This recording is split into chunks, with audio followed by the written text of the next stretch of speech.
Yeah, John Ferguson, Thargomindah, or tractor, whatever, yeah.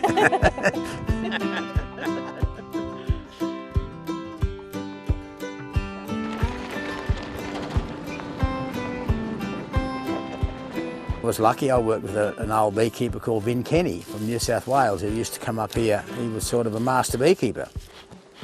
And you'd sit down around the fire with him for night time, and he'd tell you all this stuff. And you know, if you was interested, you'd take it in. And if you wasn't, well, you'd go through and out there, you know.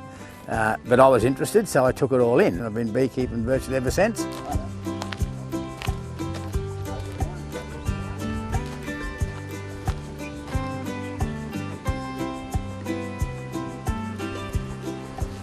The reason these bees are out here because there's good pollen.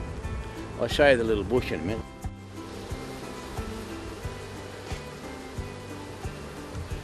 Would you taste that? A lot of people say to me, like being the mayor and that, you know, when do you relax? I said, when I go out and sit alongside a beehive.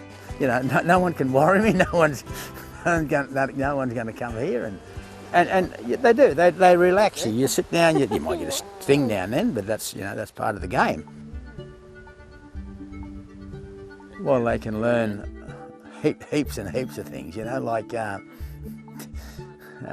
don't be greedy, just like they only get what they want and come back. We're the greedy ones, we take the honey off them, and you know, yeah, and you know, they can just tell you how to look after trees, look after nature and do the right thing, and because, you know, once it's gone, eh? There's no more of it.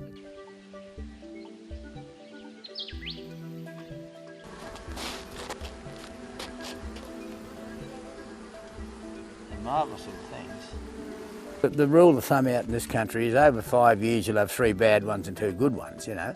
And that sort of, one time that sort of people put up with that, but now there's so many other opportunities, and it's the same in the beekeeping industry, you know, you can, and prices fluctuate. There's supply and demand. If they want the honey, they'll pay for it. The same as a bullock. They want the meat, they'll pay for it, or wool, they'll pay for it.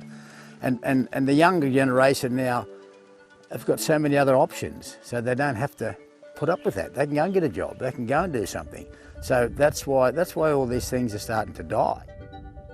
There are young beekeepers coming on, good young beekeepers, but you know, the beekeepers with a lot of knowledge are starting to get older, and you know, they're sort of, and some of the cunning old buggers, they won't pass stuff on either, you know. They'll say, oh, you learn yourself, I had to, you know.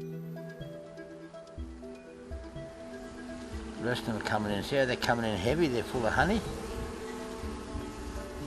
They know when it's going to be dry. They know when it's going to be, conditions are going to be good. They're smarter with nature. They know what's going on there.